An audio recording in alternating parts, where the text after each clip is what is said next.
নমস্কার বন্ধুরা, আমি সোমা চক্রবর্তী। সোমাস ফিডার চ্যানেলে আপনাদের সবাইকে জানাই অনেক অনেক শুভেচ্ছা আর অনেক অনেক ভালোবাসা।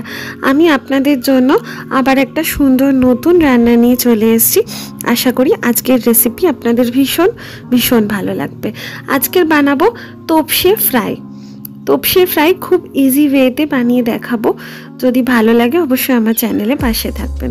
প্রথমে আমি 4টে তোপসে মাছ নিয়ে নিয়েছি, ভালো করে কেটে ধুয়ে রেখেছি। তার মধ্যে একটু লেবুর রস মানে পাতি লেবুর রস আমি দিয়ে দিলাম। তো দিয়ে আমি লেবুর যে কোয়াটা পড়েছিল সেটা ফেলে দিলাম। তারপরে সামান্য একটু হলুদ দিয়ে দিলাম আর তারপরে নুন দিয়ে দিলাম। তারপরে কাশ্মীরি রেড চিলি পাউডার দিলাম শুধু রঙের জন্য, যাতে দেখতে বেশ ভালো হয়, লাল লাল হয়। তো সেই কারণে ভালো করে মেখে নিলাম। এরপরে আমি দিয়ে দেবো হচ্ছে সামান্য একটু আদা আর রসুনের পেস্ট। তারপর দিয়ে দেবো হচ্ছে পেঁয়াজ পেস্ট। হ্যাঁ, তো পেঁয়াজ পেস্ট আর আদা রসুনের পেস্ট দুটোই অল্প অল্প করে দেবো, বেশি দেওয়া যাবে না।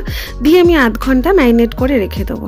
আর এইদিকে আমি বেসন নিয়ে নিলাম, সামান্য একটু নুন দিয়ে দিলাম, তারপরে কাশ্মীরি রেড চিলি পাউডার দেবো আর সামান্য একটু হলুদ গুঁড়ো দেবো। হ্যাঁ, তো দিয়ে তারপর দিয়ে দেবো সামান্য একটুখানি লেবুর রস, খুবই সামান্য 2-4টে ড্রপ আর কি। তারপরে পেঁয়াজ পেস্ট দিয়ে দেবো আর তারপরে আদা আর রসুনের পেস্ট। হ্যাঁ, তো তারপরে সামান্য একটুখানি নুন দিয়ে দেবো। তো তারপরে হাতে একটু ভালো করে মেখে নেবো।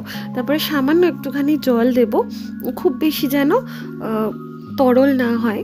ব্যাটারটা যতটা মাছ নেবে সে অনুযায়ী ব্যাটার তোমাকে তৈরি করতে হবে। আর আমার মতন রং চাইলে অবশ্যই কাশ্মীরি রেড চিলি পাউডার অবশ্যই অল্প করে দিও, তাহলে ভালো লাগবে। তো দেখো আমার ব্যাটারটা রেডি করা হয়ে গেছে।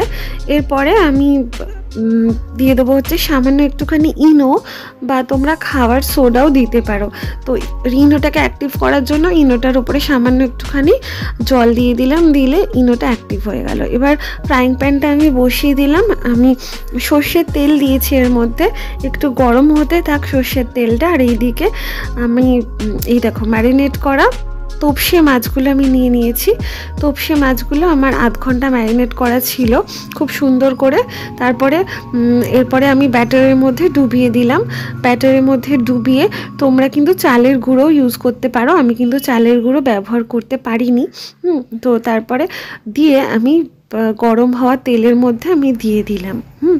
তো দেখো এরম করে আমি সব কটা এক এক করে গরম তেলের মধ্যে ছেড়ে দেবো। আর একটু ভালো করে কোটটা করতে হবে, তো তাহলে ভালো লাগবে মাছগুলো। আমি এরম করে 4টে মাছই দিয়ে দেব। তো দেখো আমার আমি যেভাবে ডোবাচ্ছি সেইভাবেই তোমরা করো। আর পারলে একটু চালের গুঁড়ো ব্যবহার করতে পারো, চালের গুঁড়োতে কিন্তু ব্যাটারটা খুব ভালো হয়। আমার কাছে ছিল না চালের গুঁড়ো, সেই কারণে আমি আর দিতে পারিনি। তোমাদের ঘরে থাকলে ডেফিনেটলি দিও। তো দেখো আমার মোটামুটি 3টে ছাড়া হয়ে গেছে। এই 4 নম্বর মাছটা আমি ছেড়ে দিলাম। তো দিয়ে ভালো করে এপিট আর ওপিট কিন্তু মাছটার ভেজে নিতে হবে। তো এটা খুব শৌখিন মাছ। আর দ্বিতীয়ত হচ্ছে ভীষণ খেতে ভালো হয় এই মাছ, মানে তোপসে মাছ খুব ভীষণ টেস্টি একটা মাছের মধ্যে অন্যতম। তো আমার ভাজা হয়ে গেছে, আমি খুব ভালো করে ভেজে নিয়েছি 2 পিঠই। তো ভেজে আমি তুলে নিলাম মাছটা। এটা কিন্তু গরম ভাতের সাথে খুব ভালো লাগে, মুখে লেগে থাকার মতন স্বাদ হয়। আর তোমরা যদি চাও একদম ফোলা ফোলা হবে, তাহলে অবশ্যই একটু চালের গুঁড়ো দিতে ভুলো না, তাহলে অবশ্যই ফোলা ফোলা হবে। আমার কাছে চালের গুঁড়ো ছিল না, সে কারণে আমি দিইনি। ভালো লাগলে অবশ্যই আমার চ্যানেলের পাশে থেকো, একটা সাবস্ক্রাইব করে নতুন নতুন রান্নার রেসিপি দেখার জন্য। আর যারা ফেসবুক থেকে দেখছো তারা আমার পেজটা ফলো করে দিও। সবাই খুব ভালো থেকো, সুস্থ থেকো, টাটা।